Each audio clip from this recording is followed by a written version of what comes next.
السلام علیکم ورحمۃ اللہ وبرکاتہ۔ رب اشرح لی صدری ویسر لی امری واحلل عقدۃ من لسانی یفقہوا قولی۔ ماشاءاللہ سے کچھ لوگ بہت ریگولر ہو کے اپنا سبق بھی یقیناً یاد کر رہے ہیں، پتہ چل رہا ہے، کیونکہ وہ باقاعدہ ان لوگوں کے کمنٹس جو ان سے ہیں وہ مجھے ملتے ہیں اور بہت خوشی ہوتی ہے۔ چلیے، آیت نمبر ہے سورہ یوسف کی اور پارہ نمبر 13 ہے، آیت نمبر 90 سے۔ اعوذ باللہ من الشیطان الرجیم، بسم اللہ الرحمن الرحیم۔ قالوا أئنک لأنت یوسف قال أنا یوسف وهذا أخی قد من اللہ علینا انہ من یتق ویصبر فإن اللہ لا یضیع اجر المحسنین۔ قالو، انہوں نے کہا، آئنکا، کیا بے شک تو، لأنت، البتہ تو ہی، یوسف ہے، قولا، اس نے کہا، انا، میں، یوسف ہوں، وہذا، اور یہ،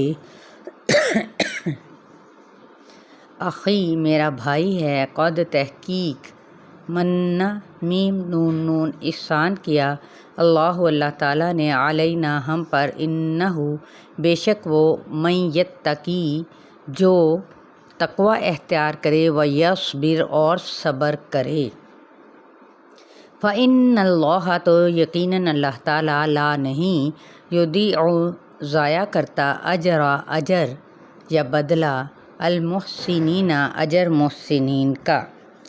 اب یہاں پہ دیکھیں، فوراً اللہ تعالیٰ کا احسان یاد کیا، اور یہی پوری کہانی کا خلاصہ ہے، اور وہ کیا ہے؟ تقوی اور صبر، یعنی کامیابی کی ضمانت کن دو چیزوں پر ہے؟ تقوی یعنی خدا کا خوف، اور صبر، کیونکہ تقوی اور صبر کا نتیجہ ہمیشہ یاد رکھیں اچھا ہی ہوتا ہے۔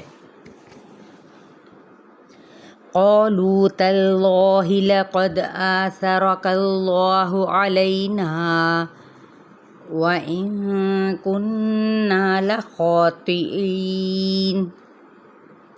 قالوا، انہوں نے کہا، تاللہ، قسم اللہ کی، یہ وہی اقرار ہے جو حضرت آدم علیہ السلام نے بھی کیا تھا۔ لقد، البتہ، تحقیق، آثرک، حمزہ سارا، ترجیح دی، تجھ کو، اللہ تعالیٰ نے، علینا، ہم پر، وَإِن كُنَّا، اور بے شک تھے ہم، لَخَاطِئِينَ، خطا، حمزہ، البتہ خطا کار۔ بھائی کی بڑائی انہوں نے تسلیم کر لی، معذرت، جو اپنے آپ کو اصبع کہتے تھے، یعنی جتھا، گروہ، اور یہ بالکل ویسا ہی اقرار ہے جو حضرت آدم علیہ السلام نے کیا تھا کہ یقیناً یہ ہماری غلطی تھی۔ قال لا تثریب علیکم اليوم یغفر اللہ لکم وہو ارحم الراحمین۔ قال، اس نے کہا، یعنی حضرت یوسف علیہ السلام نے، لا تثریب، ثراب، نہیں کوئی الزام۔ تثریب کس کو کہتے ہیں؟ لفظی معنی، آر دلانا، جھڑکنا، گناہ پر ڈانٹنا۔ علیکم، تم پر، الیوم، آج، یغفر، معاف کر دے، اللہ تعالیٰ، یہ دعا تھی، اعلیٰ ظرف کا ثبوت ہے یہ، لکم، تم کو، وہو، اور وہ، ارحم الراحمین، سب سے بڑھ کر رحم فرمانے والا ہے۔ یعنی اعلیٰ اخلاق تھا کہ دوسرے کی غلطی کو معاف کر دینا، یہ اعلیٰ ترین اخلاق ہے، نہ صرف معاف کیا بلکہ دعا بھی دینا۔ حضور صلی اللہ علیہ وسلم نے جب مکہ فتح کیا تو لوگوں سے پوچھا کہ میرے بارے میں کیا خیال ہے، تو انہوں نے کہا کہ ہمارے چچا کا بیٹا کرم اور رحم والا ہے۔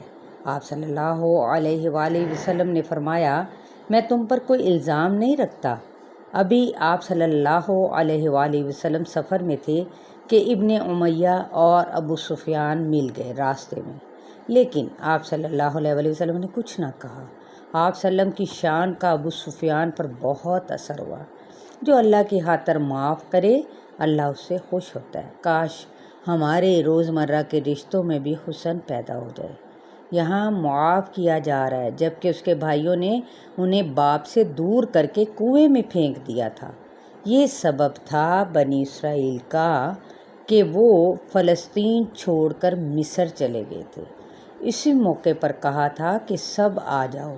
کہا جاتا ہے کہ 67 افراد پر مشتمل یعنی خاندان یعقوب علیہ السلام مصر آ گئے تھے اور یہ 500 سال وہاں پر رہے۔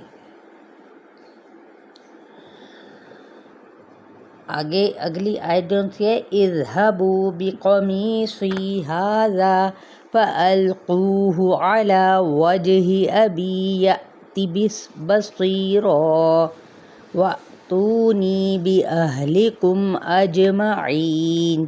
اذهبوا ذهبا لے جاؤ بقمیصی میری قمیص کو، ھذا اس کو، فألقوه پھر ڈال اس کو، علی وجہی میرے باپ کے ابھی میرے باپ کے چہرے پر، یاتی آ جائے گا، بصیرا دیکھنے والا، واتونی اور لے آؤ میرے پاس، باہلکم اپنے گھر والوں کو، اجمعین سب کے سب کو۔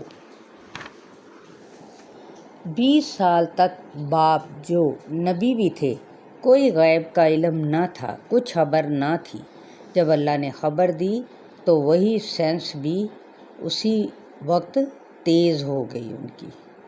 کہتے ہیں نا سکس سینس، یہ آپ لوگوں نے اکثر لفظ سنا ہوگا کہ اس کی چھٹی حس بہت تیز ہے۔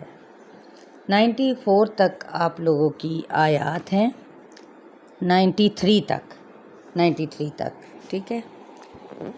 تو آپ سب لوگ اپنا بہت سارا خیال رکھیے گا اور اسے آگے شیئر کرنا بالکل نہ بھولیں اور لائک ضرور کیا کریں۔ السلام علیکم ورحمۃ اللہ وبرکاتہ۔